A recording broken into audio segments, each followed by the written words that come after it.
I'm sorry. Masyado akong nadala sa emosyon ko. I understand. If you need someone to talk to, tawagan mo lang ako.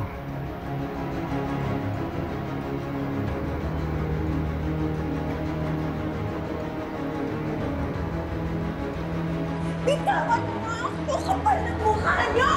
Anong ginagawa mo dito, Patricia? Hindi ko talaga ina-expect na makakapasok pa ako dito, no? Dahil binilin mo sa security guards ninyo na huwag akong papapasukin dito sa building na to dahil bana ako! Well, now I know. Dito pala kayo nagdi-date ng asawa kong si Ramir! Ma'am, pasensya na po. Natakasan po ako. Ako na ang bahala dito. I knew it. Ikaw ang dahilan kung bakit nakipaghiwalay sa akin yung asawa ko. Mayaman ka naman. Sana, nag-add to cart ka na ng pangkamot sa kati mo! Watch your mouth, Patricia! Hinayaan kong hiyain mo ko sa restaurant dahil gusto kong protektahan si Lilet. Pero nandito ka sa teritoryo ko. Hindi ako magdadalawang isip na mag-add to cart ng scissors para gupitin yung matabil mong dila.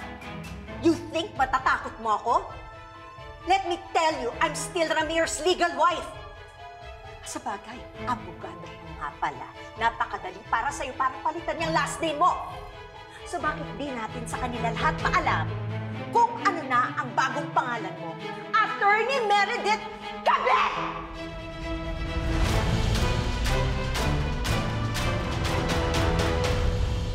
Ano kaya yung sinasabi ni Ka Lorena tungkol kay Ino?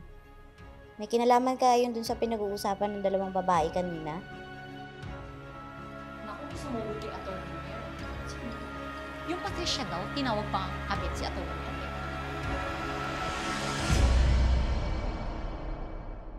Consider yourself lucky. Patricia, lawyer ako. And I have standards to uphold. And I will not stoop down to your level. Oh, but isn't that what you've already done?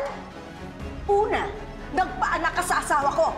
And then, after giving birth to that bubwit, ibinasura mo siya sa harapan ng bahay namin. Yan ang ginawa mo. After being a lawyer, ibinaba mo yung sarili mo sa pagiging isang mistress. Nandira ka na ng pamilya ng agaw ka pa ng asawa. That doesn't make you any better than the filth on the ground, Benedict! Patricia, wala kaming ginagawang masama ni Ramir. Kung ano man yung pinag-uusapan namin ay tungkol sa anak namin na si Lilet. Kahit sa husgado mo yan idahilan, walang maniniwala sa'yo! You're a homewrecker! Tabi! Huwag naman ho kayong mag-iskandalo dito! Isa ka pang little peste ka! Huwag ka nga makialam dito! Kung ano nangyayari sa amin ngayon, kasalanan yung dalawang mag-ina! Leave Lilet alone!